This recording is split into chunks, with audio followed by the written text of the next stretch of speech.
The following podcast may contain adult language and conversations revolving around situations not suitable for immature audiences. Spoilers and general political incorrectness can often be expected, so listener discretion is advised. They must be destroyed on sight!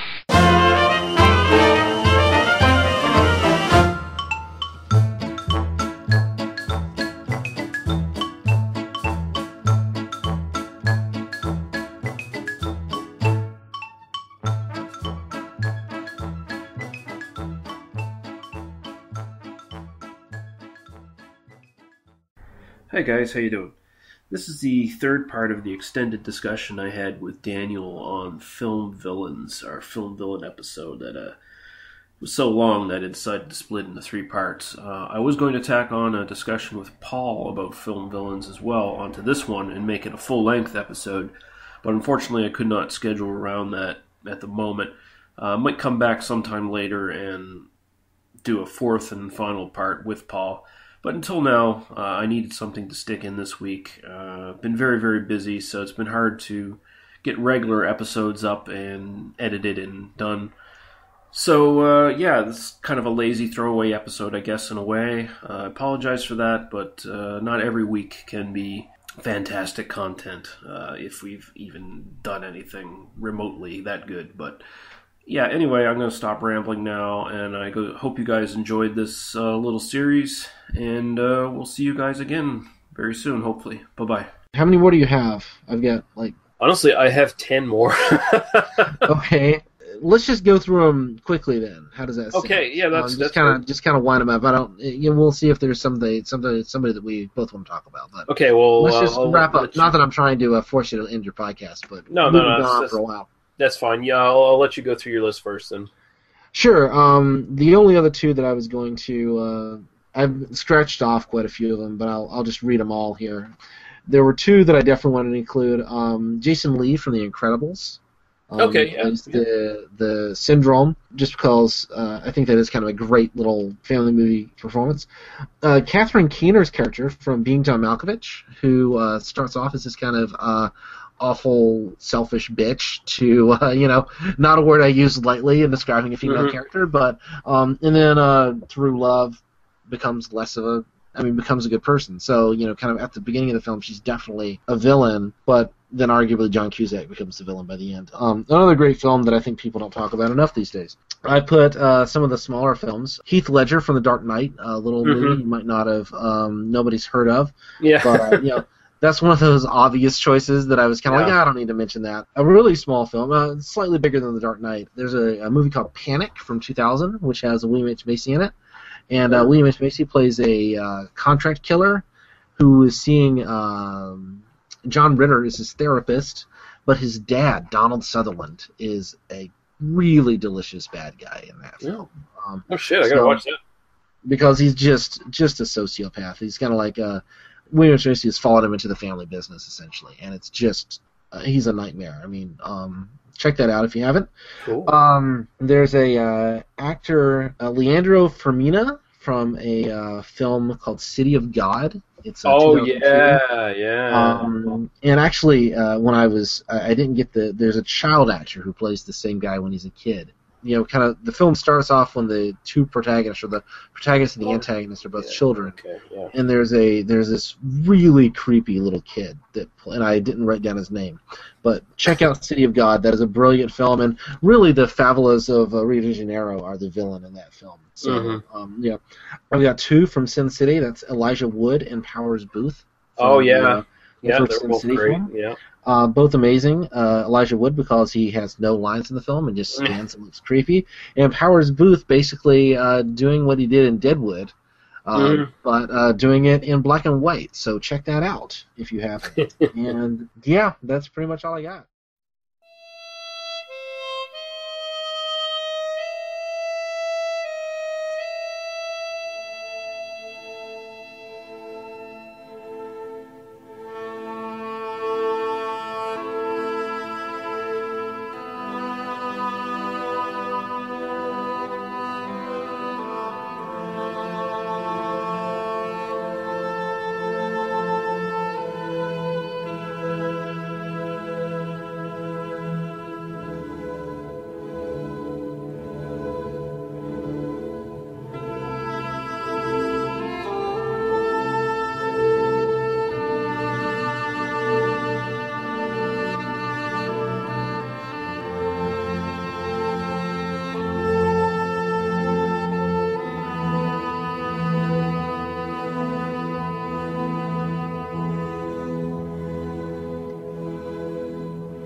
All right, I'll try to go through some of my picks here real quick. I'll mention Don Lupe de Aguirre from Aguirre, the Wrath of God, played by Klaus Kinski, the Werner Herzog film from 1972. One of Kinski's greatest performances. I was kind of throwing back and forth which Kinski one I was going to pick, but I think I picked his one because he basically just takes over an expedition into the Amazon and dooms it because he's insane. And it's a great ending scene with all the monkeys crawling over the raft, and basically he's totally gone berserk by then. That one was going to be on my list, and then I knew you were going to pick it, so I didn't. I'll mention Leatherface, played by Gunnar Hansen from the original Texas Chainsaw Massacre. I loved his performance just because he's playing although his killer is, his character is this monstrous killer, he's also kind of sympathetic because he was basically raised and abused by his family to being that way, treated as an outsider, and most of the reason he kills people is because they basically intrude on his territory more than anything else, basically intrude on his privacy. That's why he kills people. So he's at least a little bit sympathetic, like you can understand why he does what he does, even though he treats people like pieces of meat. Another one I'll mention, one of my favorites, Frank Booth, played by Dennis Hopper from Blue Velvet from 1986. The amyl nitrite sucking fiend who is a crime boss, who is the sort of evil underbelly of this picturesque, perfect suburban paradise, who is a psychopathic, sexual deviant sort of character who abuses a woman for his own jollies. At the same time, he although he is a monster, I think the best thing about his performance is that he is a monster who can actually feel love. He just does not know how to express it properly. He expresses it in obscene rage and obscene expressions of emotion that are just not normal or natural, and I think his performance is fucking great. So one of my favorite villains, Hans Beckert, played by Peter Lorre in M from 1931 as a child killer. I just forgot to put that one on my list. Oh my God, what an amazing film! Man, Fritz Lang, done. Yeah, and part of it is just how Peter Lorre looked, sort of a bug-eyed, small, weird-looking guy. And there's definitely a lot more deeper issues in that film about how we treat criminals, how we treat the mentally sick, and whether sort of criminal justice or whether the real justice of society should be trumpeted in that sort of situation. But just a very deplorable, despicable character, but at the same time kind of sympathetic because he can't help the way he is. I mean, you got to have a little bit of sympathy for the character, even though he's a piece of garbage. He is mentally wrong. And one of those films that it's very rare for us here, kind of to have modern available to us in handsomely packaged Criterion collections of films that were actually made in Germany in the run-up to the Nazi Party taking over. And I mean, certainly in retrospect, I mean, I think Fritz Lang is kind of seeing the writing on the wall. He knows what's going on, and read Roger Ebert's Great Movies discussion of that film. It is phenomenal. I'll just point you to that. Like, go check that out. But yeah, no, that's a great performance and an amazing character and an amazing film. I'll mention Alex DeLarge, played by Malcolm McDowell from A Clockwork Orange in 1971. Just despicable, psychopathic character who constantly is getting drugged out on milk laced with drugs, going around raping people. Just a total product of the downfall of society at that point. And society tries to correct him and essentially pacifies him and makes him a helpless victim in the end, which is an interesting twist. And I won't get too much into the discussion of that either. I think that's more for an actual full review. But a very great sort of almost charming evil character. As much as he's a piece of garbage, he's also kind of charming at the same time. So it makes for an interesting watch. As many psychopaths, sociopaths are. Charming in that way, and people pleasers to the degree that it gets them along. So great film. Two Kubricks on your list. I didn't put a Kubrick on my list. I feel all right. Well, I put HAL 9000, but you got there first. So you had 3 Kubricks on your list. Yeah, shit. Actually, and then also I had Sergeant Hartman too. So 4 Kubricks. 4. Well, you didn't include Jack Nicholson from The Shining, you know, like That was an obvious one I wanted to steer away from. sure, fair enough. Yeah.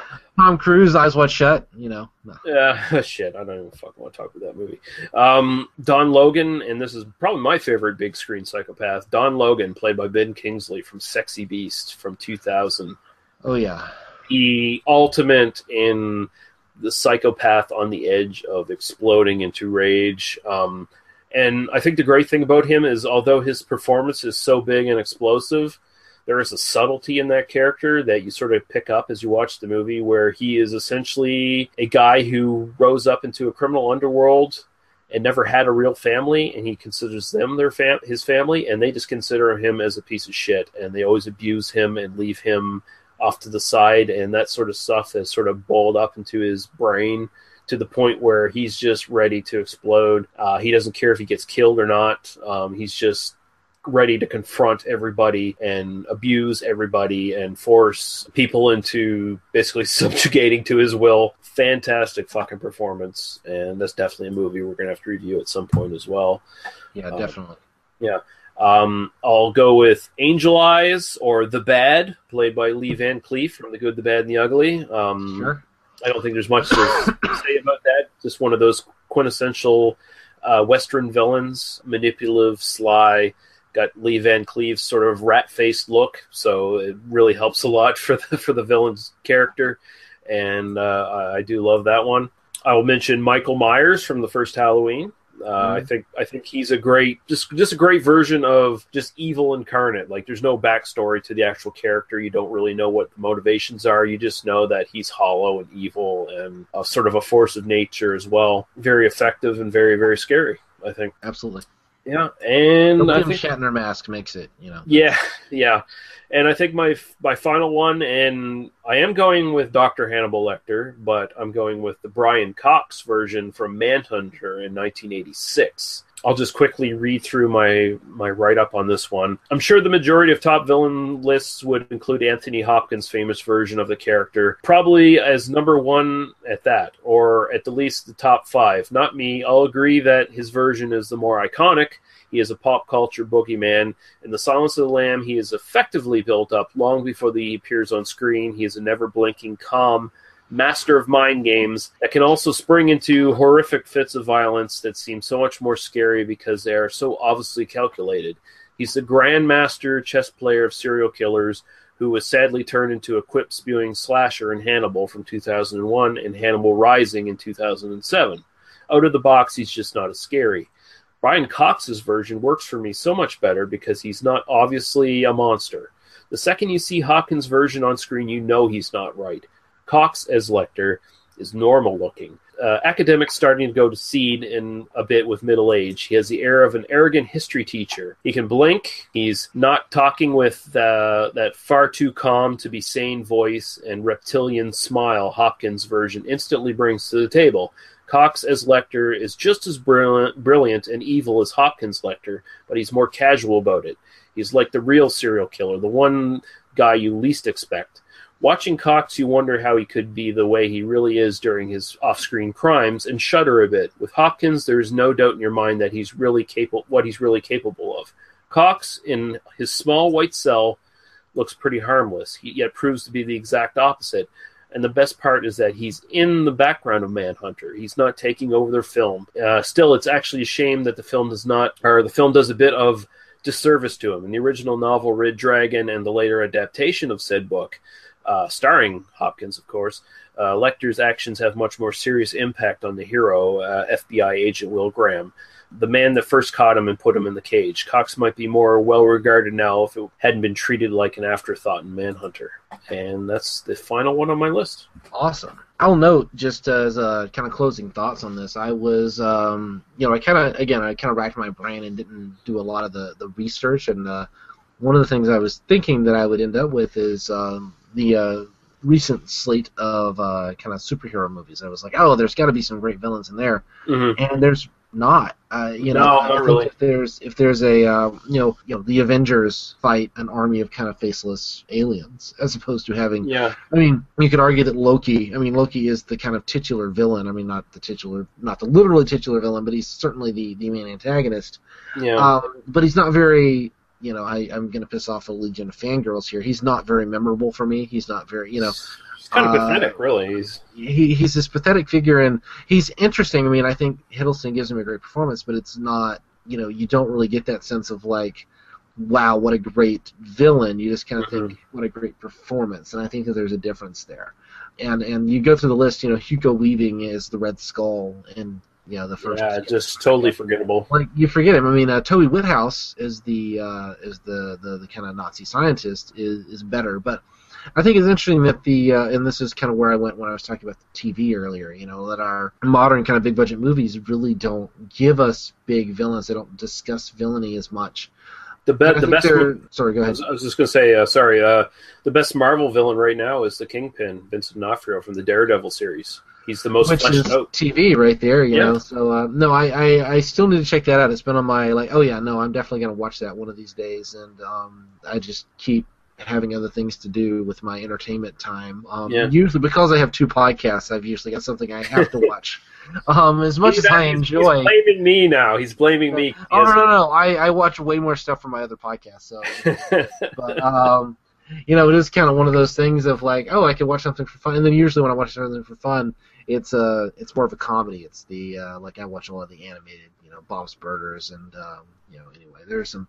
Yeah. We're rambling now, but, no, I thought it was interesting how few of the kind of more modern, kind of big action films really have a big identifiable villain. Usually, it's not like an individual that you can point to. It's some, Well, army, I think part of it now is Hollywood's more afraid to paint any sort of like specific character or ethnic group as a villain at this point. Mm-hmm. Like there seems to be a reluctance to do that. And you're right, the Marvel films, like really the villains are very nondescript. Like even this build up to Thanos to be like the main villain and sort of the ultimate culmination of the Marvel universe is like, I don't care. I don't really care to see it. I'm kind of bored by it. You can argue that in the Iron Man films and the Avengers films, really Tony Stark is the real villain because he is the guy who basically sets into motion all the problems for everybody. It's all his inventions. I mean, he's sort of a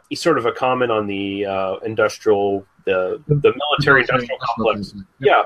And he is basically all the sins of that coming back to bite him in the ass and bite everyone else in the ass. So I think the Iron Man films, I love so much of, particularly Iron Man 3. I think is a really interesting film, and I would love to. Maybe we'll do that whole trilogy one day. I think that'd be good. To do. I think those films. I mean, Jeff Bridges is in the.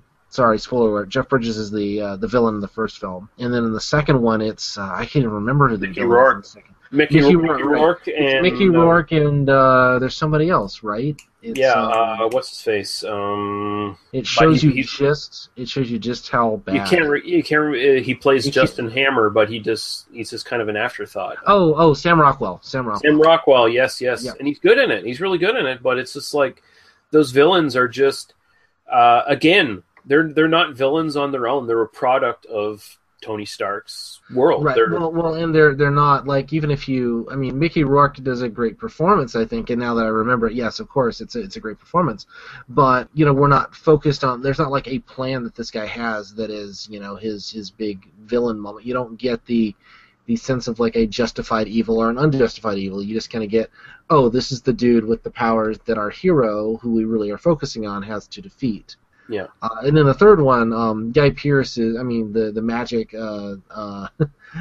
powers are kind of, have their own issues. I mean, ultimately, I think that what I land on when I think about these films is that we focus so much on the heroes and on their journey, which I think is what I love about these films, is kind of getting the interiority of these characters, that we don't really have time for a really memorable villain. And I think that if there's one criticism of those films, it's probably that we spend so much time with the heroes. Well, yeah, and we don't get good villains. In the second Avengers film, the whole Hydra sort of subplot just gets washed over in the first act of the film. Like, actually, the opening of the film, essentially, Hydra is defeated, and totally they were the big villains throughout. Like, the underpinning of the entire series is underneath, and they were also the big villains in that S.H.I.E.L.D. television show. And then in that movie, they're just like, oh, we fucked them over. They're gone.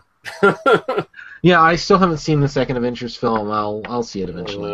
Good luck with that one. But no, I just wanted to throw that in there just because I thought of it while I was making the list and prepping for this. I had a lot of fun prepping for this and a lot of fun talking about it. But it was sort of one of those, like, when you start thinking, like, what makes a good villain, and then I start, like, spitballing and brainstorming and then, like, kind of curating a list. It was an interesting process. So, yeah. Yeah, awesome. I hope the listeners don't mind that we're at, like, 2.5 hours. I'll probably pare it down to 2 hours and 15 minutes and depending on whether I can get Paul in here as well and tack his stuff on, this might very well be our first 3-hour podcast, but hey, I'm just going to leave it as it is. I don't give a fuck. I listen to 3-hour podcasts, so I can't complain too much about it. But I listen to all our podcasts. I don't know that I'm going to re-listen to this one. I wouldn't blame you. Yeah, so Daniel, tell everyone about your Doctor Who podcast. Well, if you like people talking ad nauseum about all sorts of things and from obscure media, or not so obscure, but check it out. My wife and I do a Doctor Who podcast. We talk about classic and new series. We are ramping up for the new series, which is coming out here in a couple of months. We got an air date, so I actually got to schedule the rest of the year's podcast, so I know what we're discussing. But we're in the midst of Tom Baker right now. We're doing actually the next episode that's going to come out will be a Patrick Troughton, which we're just going to throw in there. So if you want to see black and white. But then after that, we're going to do the Key to Time season. We're doing all 6 stories in that in a row. So look forward to that. And if you like Doctor Who and you like listening to people talk about racism and sexism and bad special effects, check it out. Yeah, awesome. Lots of great villains in Doctor Who as well. So yes, it's true. That was kind of one of the things I kept coming back to. Man, Doctor Who's got a ton of great villains, but not so much with so many movies. So anyway. Yeah. Fuck you, Avengers. So we'll have the trailer play in the back after this, telling you where you can go and leave comments and questions and criticisms and all that good stuff. Tell us how long our podcasts are and how boring we are and all that shit. We welcome all that crap. Give us suggestions for movies to watch, and we may very well take them up and watch them. And who are your favorite villains? We would like to hear that. Exactly. Yes. Give us a the whole list. point of this is to cultivate discussion. So that's right. Yeah, check it out. Yeah. And I don't know when I'm going to go with music. Unless you have something in mind, Daniel, I'm probably just going to... This is probably going to be a mistake, but I'm probably going to do the sort of same treatment I did with our Christopher Lee episode, where I start peppering things with songs. And this is going to be a 5-hour podcast episode. Yeah. So, but if you can think of something right off the top of your head, I can't. I mean, okay. Unless it's the theme from Halloween or something like that. But Yeah, well, we'll see what I throw in there. But thanks very much for sticking with us, guys. We really appreciate it, and thank you for joining me tonight, Daniel. I enjoy it always. All right, bye, guys.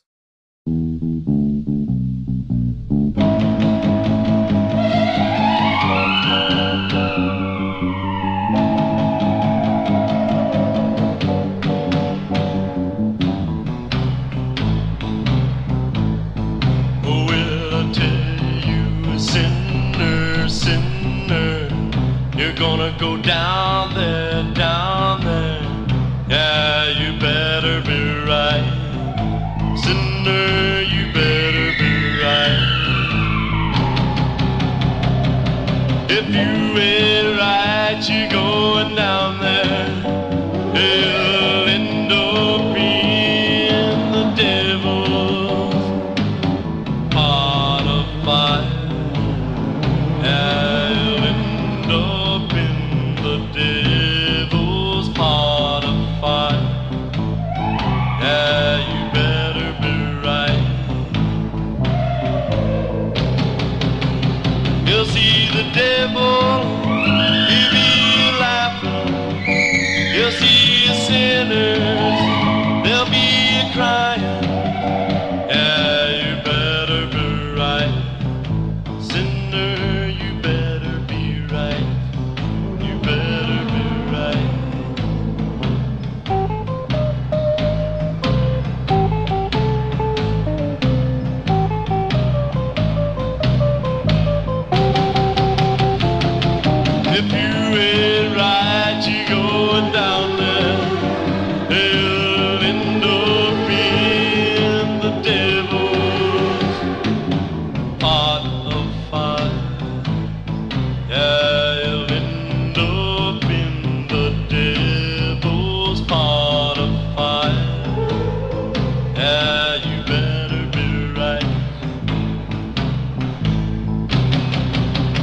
You'll see the devil, he'll be laughing.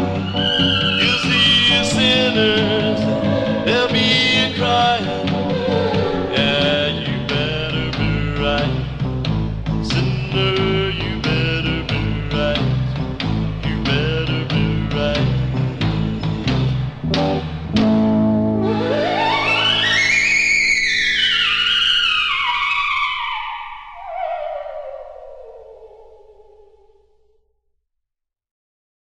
Thank you for listening to They Must Be Destroyed on Sight.